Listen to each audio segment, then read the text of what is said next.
فواد حسن فواد صاحب، جو ظاہر ہے کہ آپ کو پتا ہے کہ بڑے منجے ہوئے بیوروکریٹ اور گورننس کے معاملات، کیونکہ آف کورس وہ پرنسپل سیکرٹری رہے ہیں پرائم منسٹر کے،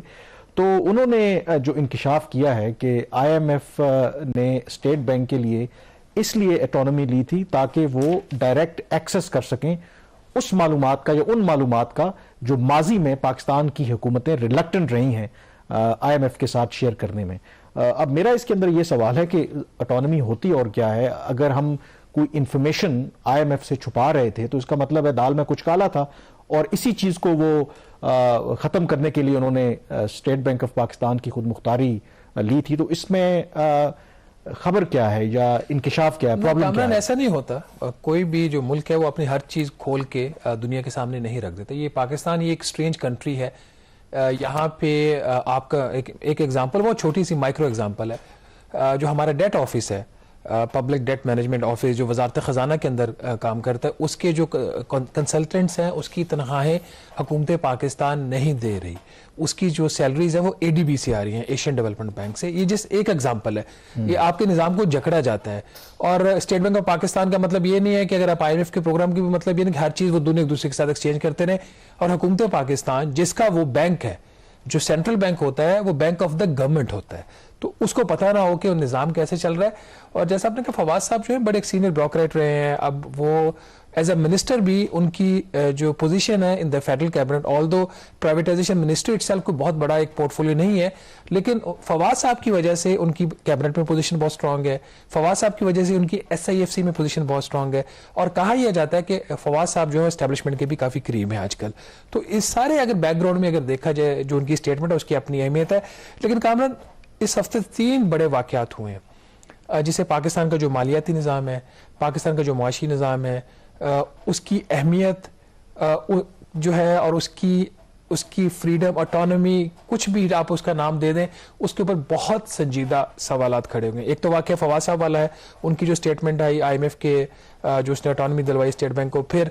جو جی ڈی پی گروتھ کے نمبرز ہیں وہ ریوائز ہوئے، نمبر کی ریویژنز ہوتی رہتی ہے، لیکن جان بوجھ کے اگر پہلے نمبرز کو آپ ہائی رکھیں اور پھر دنیا اس کو ایکسیپٹ نہ کرے، پھر آپ ڈاؤن ورڈ ریوائز کرنے پہ ہو جائیں۔ اور تیسری بڑی بات، ابھی پاکستان جو ہے ایف اے ٹی ایف کی گرے لسٹ سے نکلا کچھ عرصہ پہلے، اور پاکستان کی 5 کمرشل بینکس انوالوڈ ہیں منی لانڈرنگ میں، 2 جو امپورٹرز تھے ان کو فیسیلیٹیٹ کرنے میں۔ تو یہ بڑے واقعات تھے، لیکن ناظرین آگے بڑھنے سے پہلے، کیونکہ یہ اتنی اہم اسٹیٹمنٹ ہے فواد صاحب کی، اور وہی ایشو جو ہم پہلے ریز کرتے رہے، جب 2021 میں اس کے اوپر ٹاک سٹارٹ ہوئی تھی پاکستان اور آئی ایم ایف کی، اور پاکستان فیڈرل گورنمنٹ کی اور اسٹیٹ بینک آف پاکستان کی اسٹیٹ بینک امینڈمنٹ ایکٹ جو ہے اس کے اوپر، تو ہم اس وقت رپورٹ کر رہے تھے یہ معاملات کتنے سنجیدہ ہیں اور اس کے اوپر کتنے خدشات ہیں۔ وہی بات آج اس کے آٹونومی ملنے کے تقریباً 2 سال بعد ایک فیڈرل کیبنٹ کے ممبر کہہ رہے ہیں، اور کیا انہوں نے کہا؟ کامران، آپ نے سنا کہ ایک پرائم کا یہ ایونٹ تھا، وہاں پہ وہ بولے، اور ان کی 2-3 بڑی ان کی چیزیں،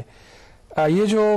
گیدرنگ تھی اور جو ارینجمنٹ تھا، اس میں اس حوالے سے ایسا کوئی آئی ایم ایف کے اوپر بات نہیں ہو رہی تھی۔ ان کو ایک سوال ہوا کہ آپ پرائیویٹائزیشن کی بات کرتے ہیں، پاکستان کا جو بینکنگ سیکٹر ہے اس کی مثال دی جاتی ہے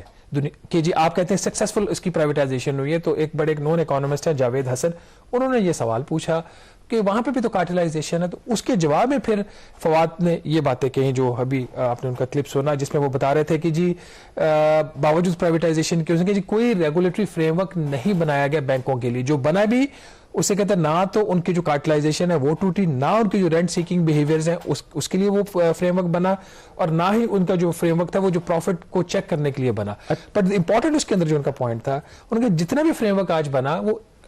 اس لیے بنا ہوا ہے کہ جو انٹرنیشنل فائنینشیل انسٹیٹیوشنز ہیں ان کو بینکنگ سسٹم کے ڈیٹا تک رسائی دی جائے۔ اس سے اگلا جو جملہ جو انہوں نے ابھی آپ نے سنا، انہوں نے بولا کہ آئی ایم ایف نے اسٹیٹ بینک کو خود مختاری دلوائی، گورنر کو اپنے اوپر ڈیپینڈنٹ کیا، اور گورنر اس وقت کون تھے؟ رضا باقر تھے، اور وہ بہت فور فرنٹ کے اوپر تھے۔ اور تیسری بات انہوں نے کہی ڈیپینڈنٹ کر کے وہ انفارمیشن جو فیڈرل گورنمنٹ امپیڈ کر رہی تھی، نہیں دینا چاہ رہی تھی، وہ لی جا رہی ہے۔ لیکن اس کے اندر کیا آئی ایم ایف جو پہلا حصہ ہے آپ کا، کیا آئی ایم ایف ہمیں روکتا ہے یا اسٹیٹ بینک آف پاکستان کو روک رہا ہے کہ وہ جو بینکوں کی ریگولیشن ہے یا ایز اے ریگولیٹر کے طور پر ٹھیک طرح سے کام نہ کریں؟ اب کیونکہ جب اٹانومی نہیں تھی اسٹیٹ بینک آف پاکستان کے تو اس وقت ظاہر ہے منسٹری آف فائنانس اس کو کنٹرول کرتی تھی. تو جو سکسیسو گورنمنٹس کا بھی فیلئر ہے, انہوں نے بھی تو کوئی اس طرح سے کام نہیں کیا. تو ایک وجہ تو یہ بھی ہے کہ پھر آئی ایم ایف نے اسی لیے کہا, کیونکہ جب آپ ریپیٹڈلی فیڈرل گورنمنٹ انٹروین کرتی ہے اسٹیٹ بینک آف پاکستان کے افیئرز میں تو اس سے بھی پھر معاملات خراب ہوتے ہیں. تو کہیں نہ کہیں ذمہ داری الٹیمیٹلی ہماری اوپر بھی عائد ہوتی ہے. دیکھیں بات سنیں, کیا آج وفاقی حکومت اس لا کے آنے کے بعد بھی اسٹیٹ بینک کو مینیپولیٹ نہیں کرتی؟ لیٹس مطلب اسپیک دا ٹروتھ نا, ہم آج بھی کرتے ہیں. جو ایکسچینج ریٹ کی مینجمنٹ کیسے ہو رہی ہے, جو لا ہے اس میں تو ایکسچینج ریٹ مینجمنٹ کی ساری ثوابدید جو ہے وہ مرکزی بینک کی ہے. تو یہ جو کبھی روپیہ نیچے جاتا ہے کبھی اوپر جاتا ہے, پھر چند پیسوں سے ایک دن کے وقفے سے کبھی بڑھتا ہے, اتنے ہی پیسوں سے وہ کبھی نیچے آ رہا ہوتا ہے, یہ ساری مینجمنٹ ہو رہی ہے. یہ کوئی مارکیٹ بیسڈ ایکسچینج ریٹ نہیں ہے. آئی ایم ایف نے کیوں دوسری طرف منہ کیا ہوا ہے, یہ ایک بہت بڑا سوال پیدا ہوتا ہے. اور فواد حسن فواد کا ان کا یہ پوائنٹ بڑا ویلڈ تھا. انہوں نے کہا جی باقی تو ہر جگہ جا کے آئی ایم ایف اور ورلڈ بینک کنڈیشنز لگاتے ہیں, آج جو اسپریڈ ہے, جو ڈفرنس ہوتا ہے کہ جس ریٹ کے اوپر اگر آپ بینک میں پیسہ رکھنے جاتے ہیں, جو ڈپازٹ کرواتے ہیں وہ ریٹ, اور جس ریٹ کے اوپر میں اگر قرضہ لینے جاتا ہوں, بینک مجھے قرضہ دیتے ہیں جس کو اسپریڈ بولتے ہیں, وہ جتنا اس میں وہ منافع بینک کما رہا ہے, مجھے آپ کو بہت کم پیسہ دے رہا ہے, 5, 6, 7%, 10%, 12%, ڈیپینڈ کرتا ہے آپ کا ڈپازٹ کیا ہے. اور میں جب قرضہ لینے جاتا ہوں مجھے 25-26% پہ, تو 13-14-15% کا جو اسپریڈ ہے کہتے ہیں وہ دنیا میں کہیں, تو یہاں پہ نظر کیوں نہیں ہے؟ اب نظر سوال یہ ہے کہ کیا یہ جو ان کی اسٹیٹمنٹ ہے اس کو فیس ویلیو پہ لینا چاہیے, کیا اس کو صرف اس کو اگر فیس ویلیو پہ آپ نہیں لیتے تو پھر یہ کیوں, اس کا مقاصد کیا ہے؟ ہم نے کچھ لوگوں سے بات کی جو سینٹرل بینک کے گورنر بھی رہے ہیں ماضی میں, کچھ سوچا بھی کہ کون سی ایسی انفارمیشن ہے جو مرکزی بینک دے رہا ہوگا آئی ایم ایف کے. یہ صرف ایک سوچ ہے, اس کے پیچھے کوئی ایسا انفارمیشن نہیں ہے سالڈ. ایک اندازہ لگایا جا سکتا ہے 2-3 قسم کی ایسی چیزیں ہیں جو central bank directly I M F کو دے رہا ہوگا. پاکستان کی جو ڈیفنس پروکیورمنٹس ہیں اس کا جو ڈیٹا ہوتا ہے وہ اسٹیٹ بینک آف پاکستان کے پاس ہوتا ہے, یا ڈیفنس منسٹری کو پتا ہوگا, آرم فورسز کو پتا ہوگا. یہ ایک بڑا سیکریٹو ڈیٹا ہوتا ہے. اور ایک تو اگر جو ڈالر بیس اگر کوئی ٹرانزیکشن ہو رہی ہے وہ تو اگر نیو یارک میں سیٹل ہو رہی ہے اس کا تو پتہ چل جاتا ہے وہاں پہ. اگر نان ڈالر کوئی فورن کرنسی میں ٹرانزیکشن ہو رہی ہے وہ شاید نیو یارک میں اس کا پتہ نہ چلتا, میں ایک اندازہ لگا رہا ہوں. یہ ایک پاسبلٹی ہو سکتی ہے, ہم یہ نہیں کہہ رہے کہ ڈیٹا دیا جا رہا ہے. دوسری کیا چیز ہے جو گورنر اسٹیٹ بینک کو پتا ہوتی ہے اور وزارت خزانہ کو نہیں پتا ہوتی,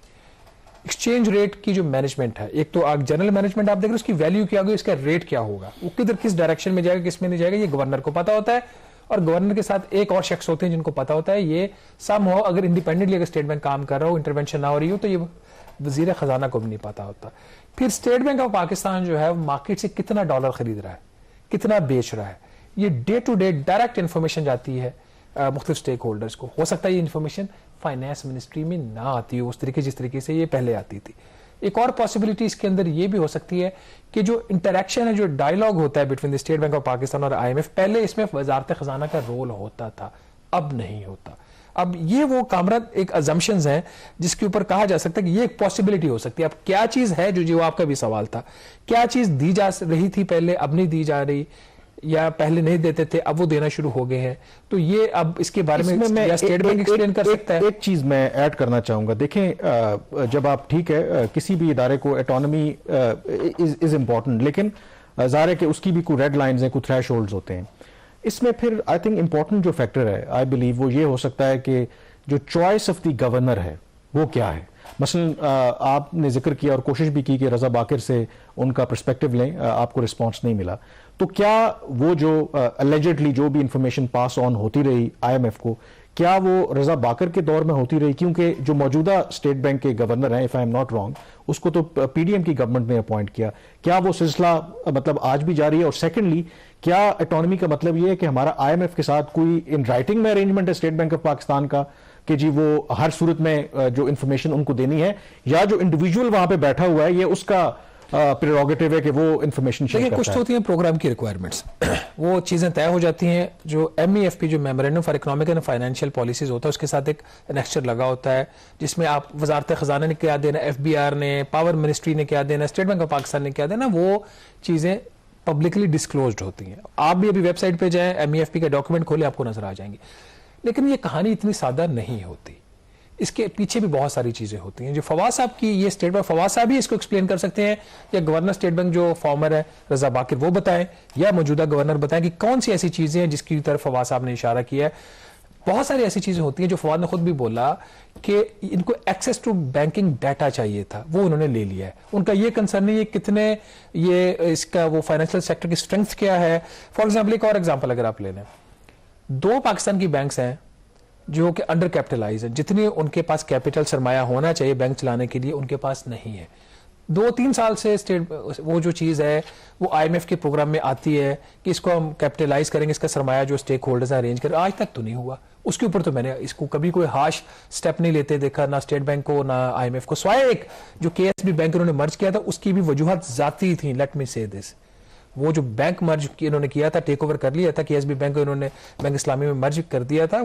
وہ ٹھیک نہیں تھا، وہ میرٹ پہ فیصلہ نہیں تھا. اگر وہ فیصلہ میرٹ پہ ہوتا اس وقت تو باقی جو 2 بینکس اس وقت بھی انڈر کیپٹلائز تھے، آج بھی ہیں 7-8 سال بعد بھی. تو یہ بہت ساری چیزیں ہوتی ہیں، مگر یہ وقت بتائے گا. لیکن اگین ہم نے جتنی بات کی ہم نے ایزمپشن پہ کی ہے، یہ چیز گورنر بتائیں، آ کے فارمر گورنر بتائیں یا پھر فواد بتائیں کہ کون سی انفارمیشن ہے جو پہلے نہیں جا رہی تھی اب ڈائریکٹلی آئی ایم ایف کو جا رہی ہے. اور specially I think if there are questions of national security, obviously آج کل یہ ساری چیزیں ہوتی ہیں تو پھر آئی تھنک اٹانومی ضرور ہونی چاہیے، but at the same time checks بھی ہونے چاہیے کہ کیا واقعی کوئی ایبسولوٹ پاور تو نہیں ہونی چاہیے کہ جو بھی کی انفارمیشن ہے وہ اسٹیٹ بینک کسی کو بھی دیتا رہے. اینی ویز یہاں پہ بریک لیں گے اور بریک کے بعد اسٹیٹ بینک کے ہی حوالے سے بات کریں گے کہ کیسے، جیسے شہباز نے تھوڑا ذکر بھی کیا تھا کہ ہمارے جو کمرشل بینکس ہیں وہ اللیجڈلی انوالو ہیں منی لانڈرنگ میں. تو یہ کیا معاملہ ہے، بریک کے بعد اس پہ بات کریں گے.